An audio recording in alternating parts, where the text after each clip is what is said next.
BC, minority ఇట్లాంటి వర్గాలన్నీ కలిపి 50%. అంటే మన రాష్ట్రంలో 175 శాసనసభ నియోజకవర్గాలు కలిగి ఉన్నాం, 25 పార్లమెంటు నియోజకవర్గాలు కలిగి ఉన్నాం. ఈ 200 సీట్లలో 100 సీట్లు ఈ వర్గాలకు ఉన్నాయి. అంటే 50%. ఇది ఈ రాష్ట్రంలో దేశంలోనే ఎక్కడ ఉండదని అనుకుంటాను నేను. దేశం స్టాటిస్టిక్స్ నేను చూడలేదు, కానీ ఈ రాష్ట్రంలో అయితే మాత్రం ఇది ఒక గొప్ప విప్లవం అని ఈ సందర్భంగా నేను మనవి చేస్తూ ఉన్నాను. ఇలాంటి సందర్భంలో అలాంటి పేర్లు చదవడానికి ఒక బలహీన వర్గాలకు చెందినటువంటి వ్యక్తిగా నన్ను విడుదల చేయమని పార్టీ అధ్యక్షులు గౌరవనీయులు జగన్మోహన్ రెడ్డి గారు గతసారి ఎన్నికల్లో నన్నే పిలిచారు, ఇప్పుడు కూడా నన్ను పిలిచారు.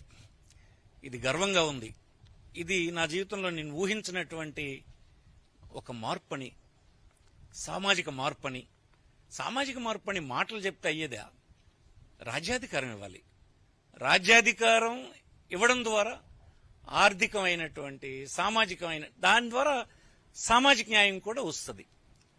అది చేసి రుజువు చేసినటువంటి వ్యక్తి ఈ రాష్ట్ర ముఖ్యమంత్రి గౌరవనీయులు జగన్మోహన్ రెడ్డి గారని, వైఎస్ఆర్ పార్టీ అని ఈ సందర్భంగా మరొకసారి గర్వంగా చెప్తూ ఉన్నాను. ఈనాడు ఈ ఒక్కసారి ఇది మీరు చూస్తే, ఇస్తున్నటువంటి సీట్లు చూస్తే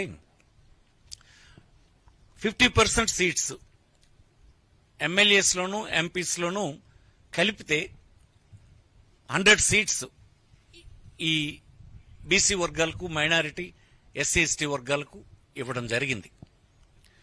అలాగనే 175 ఎమ్మెల్యే సీట్స్లో 29 ఎస్సీస్, 7 ఎస్టీస్, బీసీస్ 48, 91 ఓసీ, 7 మైనారిటీస్. ఇందులో అన్ని కేటగిరీస్లో కలిపి 19 మంది ఉమెన్ ఉన్నారు. అలాగే 25 ఎంపీ సీట్స్లో SC 4, ST 1, BC 11 seats BC ఉన్నారు, ఓసీ 9. టోటల్ కేటగిరీ అన్ని కేటగిరీస్లో కలిసి 5 ఉమెన్.